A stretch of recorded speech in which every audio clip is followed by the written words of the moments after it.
Mr. Daniel Padilla, abay may isang napakagandang news, and Miss Carla Estrada in may bagong apo na ipinakilala sa publiko. Ang lahat ng yan. At ngayong araw, let's watch this video kung saan ay parang meron po sila ditong hinuhulaan po nila kung ano po yung magiging gender ng bagong apo at bagong pamangkin ni Mr. Daniel Padilla, no? Dahil it's a boy, sabi nga po ni Miss Carla. Sabi niya po sa kanyang IG, nag-post po siya kamakailan lang ng isang video na kung saan siya po ay beyond grateful dahil sa mga magagandang nangyayari ngayon.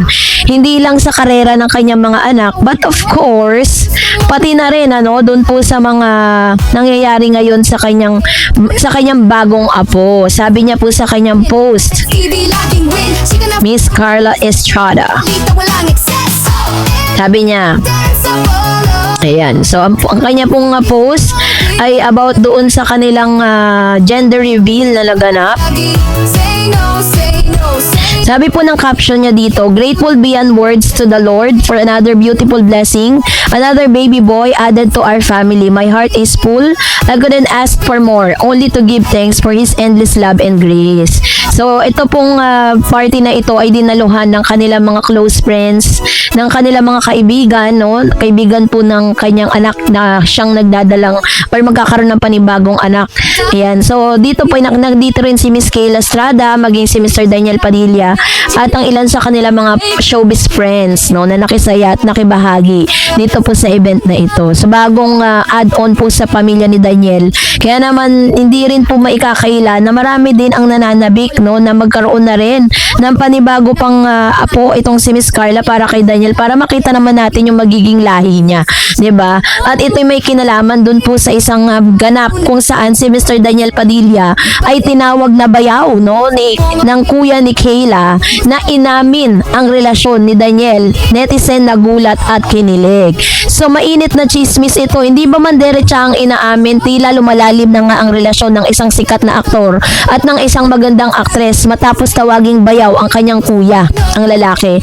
Usap-usapan ngayon sa social media ang viral na palitan ng mensahe ni na Luigi Mulak at Daniel Padilla kung saan mismong si kuya na ang nagbansag ng bayaw sa aktor. Isang salitang hindi basta-basta ginagamit kung walang malalim na pinanggalingan.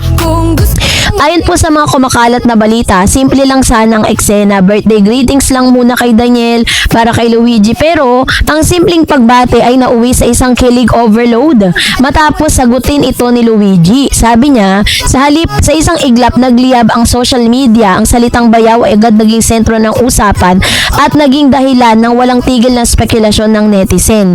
So pag tinawag kasi ang bayaw, ibig sabihin accepted ka na sa family, diba? Para sa maraming netizen, hindi ito basta biro. Sa kulturang Pilipinong pagtawag ng bayaw ay may bigat na parang unofficial confirmation, sign ng acceptance at indikasyon ng seryosong relasyon. Kaya naman ang tanong lang lahat, ito na ba ang soft launch ng relasyon? Tanggap na ba ng aktor? Tanggap na ba si aktor sa pamilya? May kasunod na bang hard? Ang dagal na pong nag-soft launch saka hard launch, diba? Talagang lantara na nga itong si Daniel tsaka si Kayla, hindi na nga sila mapipigilan eh. Para sa mga hindi pa nakakaalam, magkapatid sina Kayla Estrada at Luigi sa ina na si Janice de Belen. Samantalang ama ni Luigi ay si Aga Mulak. Ang ama naman ni Kayla ay si Jan Estrada, kaya half brother, half sister sila. So, kaya kung si Luigi mismo ang tumawag na bayaw kay Daniel, ibig sabihin may level of acceptance na galing mismo sa pamilya ni Kayla. So, hindi rin also nagpahuli ang mga netizens sa kanilang naging reaksyon. Sa comment section pa lang umaapaw na ang kilig. Sabi ng ilan, OMG bayaw, totoo ba na ba to? Approve kay kuya na. Ito nang hinihintay namin. Hard launch na please. May ilan ding hindi agad naniwala. Baka joke lang. Wag muna mag-assume. Too early to celebrate. Pero aaminin man o hindi, kinilig din ang karamihan. Sa totoo lang, matagal nang may palatandaan na special na ugnayan ng dalawa. Ilan sa mga napansin ng netizen, ang madalas nilang pagkikitang magkasama sa events. May mga sightings sa tila couple vibes at may mga pagkakataong tila'y pinapakilala na sa pamilya. Sa isang ulat, nakita pa silang magkasama sa outreach activity at isang senyales na hindi na basta casual ang kanilang closeness. So, yung bayaw energy ni Daniel, hindi rin to unang pagkakataon na tinawag na bayaw si Daniel. Kasi nung mga nakaraang buwan, napansin din ng netizen na sinuportahan niya ang negosyo ni Luigi. Pinost at promote niya ang produkto nito at tila very close na sa pamilya. So, doon pa lang makikita mo na talagang may pag-uusap na at meron na pong kumbaga parang may level of acceptance na talaga sa magkabilang panig. Matagal na siyang acting bayaw, ngayon official na, sabi niya. Yun naman ang sinasabi ng iba. Ito ngayon ang pinakamainit na debate. So sabi po ng isang opinion, totoo na talaga may approval na ang pamilya, open ang interaction, hindi na tinatago ang sa publiko. Meron din namang option number 2, pakilig strategy lang daw, pampataas ng engagement para manatiling relevant at controlled reveal lang. Pero kung nagpagbabasihan natin yung consistency ng kanilang sightings, mas maraming naniniwala na legit na ito. Kasi sinasabi po nila, marami pa rin kasi talagang mga fans po si Daniel na hindi pa rin talaga ganun ka 100% sampalataya dun sa kanilang mga nakikita. No, na sinasabi nila na meron lang daw pelikula or proyektong binubuo between Kayla at Daniel. Kaya po talaga sila po ay parang ginagawa ng issue. Pero sa mga nakikita natin, talagang may katotohanan na dahil kasama na rin yung pamilya. Sa modern showbiz, may tinatawag na soft launch, pahapyaw na clues, medium reveal, public appearance, at hard launch official confirmation. Sa ngayon, mukhang nasa soft to medium stage na ang dalawat bayaw moment, posibleng stepping stone sa full confirmation. Bakit nga ba big deal ang isang salita? Kasi nga 'di ba, ang bayaw ay may emotional weight, may cultural meaning at implikasyon ng relasyon. Kaya hindi natin nakapagtataka kung bakit sumabog ang issue dahil lang sa isang salita, no? So ready na sila for the next level kilig.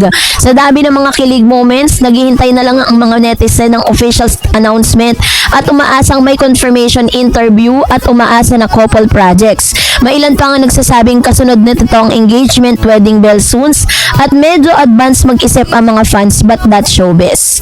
So hindi basta-basta bayaw moment na to, may pinanggagalingan ng tawag na yon at may lalim ang relasyon na unti-unting lumilitaw.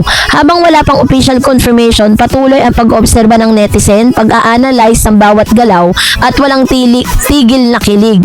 So yun po yung kanilang yun yung ating mga assessment with regards to that. Kaya let's be happy for Daniel and Kayla. Soon ay meron na silang tinatawag na official statement with regards to their relationship. And that's it for today. For more videos and updates, please don't forget to like and subscribe, and please don't forget to follow my Facebook page, Dar Eds TV and Daraj channel. God bless everyone.